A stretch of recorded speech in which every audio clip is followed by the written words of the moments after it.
সারা দেশে একযোগে শুরু হয়েছে এইচএসসি ও সমমানের পরীক্ষা। সকাল 10টা থেকে পরীক্ষা চলে দুপুর 1টা পর্যন্ত। তবে প্রথম দিন বৃষ্টিতে ঢাকা, চট্টগ্রাম সহ বিভিন্ন স্থানে কেন্দ্রে পৌঁছাতে দুর্ভোগ পোহাতে হয় পরীক্ষার্থীদের। এবছর পুনর্বিন্যাস করা পাঠ্যসূচি অনুযায়ী সব বিষয়ে পূর্ণ নম্বর ও পূর্ণ সময় পরীক্ষা হচ্ছে। এদিকে বন্যার কারণে সিলেট বিভাগের আওতাধীন মাদ্রাসা শিক্ষা বোর্ড ও বাংলাদেশ কারিগরি শিক্ষা বোর্ডের পরীক্ষা 8 জুলাই পর্যন্ত স্থগিত রয়েছে। আগামী 9 জুলাই থেকে বোর্ডের পরীক্ষা শুরু হবে। প্রতিনিধিদের পাঠানো তথ্যচিত্রে ডেস্ক রিপোর্ট। ময়মনসিংহ মাধ্যমিক ও উচ্চ মাধ্যমিক শিক্ষা বোর্ডের অধীনে 4 জেলায় 294টি শিক্ষা প্রতিষ্ঠানের 99টি কেন্দ্রে পরীক্ষা হচ্ছে।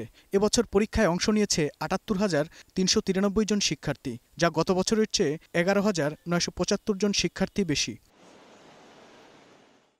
দিনাজপুরে মাধ্যমিক ও উচ্চ মাধ্যমিক শিক্ষা বোর্ডের অধীনে 1,13,420 জন পরীক্ষার্থী অংশ নিয়েছে। দিনাজপুর শিক্ষা বোর্ড পরীক্ষা নিয়ন্ত্রক প্রফেসর মীর সাজ্জাদ আলী এইচএসসি পরীক্ষার্থীর সংখ্যা নিশ্চিত করেন। তিনি বলেন, দিনাজপুর মাধ্যমিক ও উচ্চ মাধ্যমিক শিক্ষা বোর্ড রংপুর বিভাগের 8টি জেলার 662টি কলেজের পরীক্ষার্থীরা 204টি পরীক্ষা কেন্দ্রের মাধ্যমে পরীক্ষায় অংশ নিচ্ছে।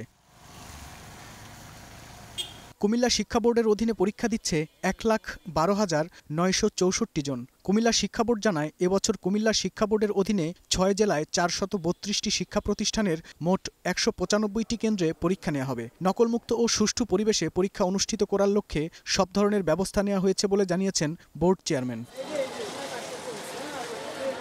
যশোর শিক্ষা বোর্ডের অধীনে 230টি কেন্দ্র থেকে পরীক্ষায় অংশ নিচ্ছে 1,24,148 জন পরীক্ষার্থী, যা গত বছরের চেয়ে 13,793 পরীক্ষার্থী বেশি। শিক্ষা বোর্ড সূত্র জানায়, খুলনা বিভাগের 10 জেলায় 574টি কলেজ থেকে 1,24,148 জন পরীক্ষার্থী অংশ নিচ্ছে। এর মধ্যে ছাত্র 66,878 ও ছাত্রী 62,270 জন।